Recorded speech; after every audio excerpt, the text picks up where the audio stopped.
I've noticed how lately, like this, the terror that comes up when I want to speak up, or I feel like I want to speak up for myself in an environment where I'm really feeling like nobody else is going to agree with.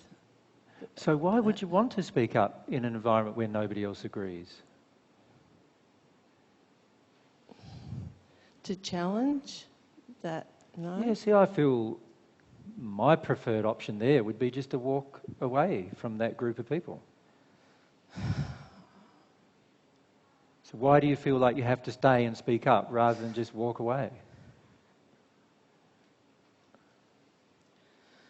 Oh, I guess I'm like, at the moment it's because I've got a job and I guess I'm afraid I'm not going to survive if I don't do these things in the world.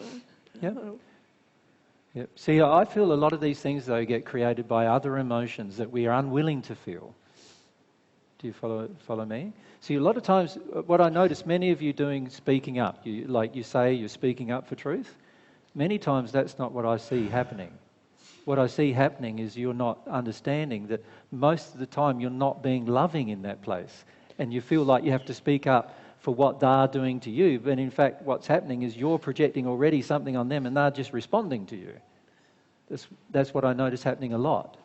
Like we often get emails from people saying, what I've worked out is that we need to tell the truth to everyone around us, and be examples of truth.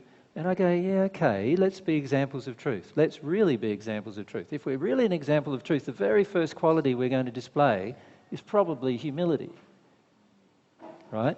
And if humility is the first quality we're going to display, then that means that we will feel our own emotions before we'll try to address somebody else's. It won't be the other way around.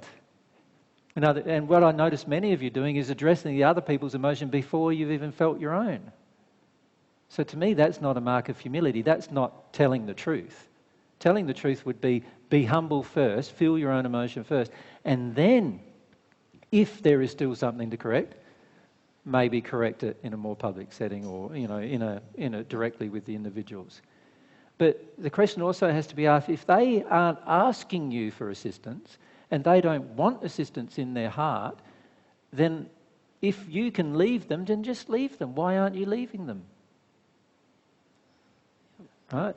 If you're in a job and you know you have to have the job for whatever reason, then why aren't you doing the best things you possibly can to conform to everything the person wants? See, to me, having a job means that I would be, like if I was a window cleaning and I was working for somebody and they told me to climb on a big ladder to window clean, I would look at the safest way I could climb up the window and do the window. I wouldn't complain about that it's unsafe and I wouldn't do all these other things. I would want to serve.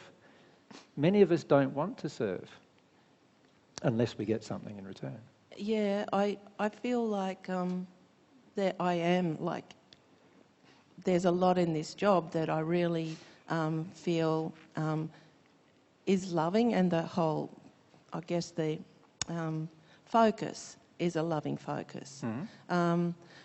I guess in the sense of speaking up for myself, it's in an environment where I'm encouraged to, but I can feel my terror of their opinion of me, I guess, when I do speak just what I want, but I'm being asked to say it. This is why I'm saying to you, one of your primary fears is your fear of other people's opinion. Yeah. And that's certainly a fear that you definitely have. Yeah.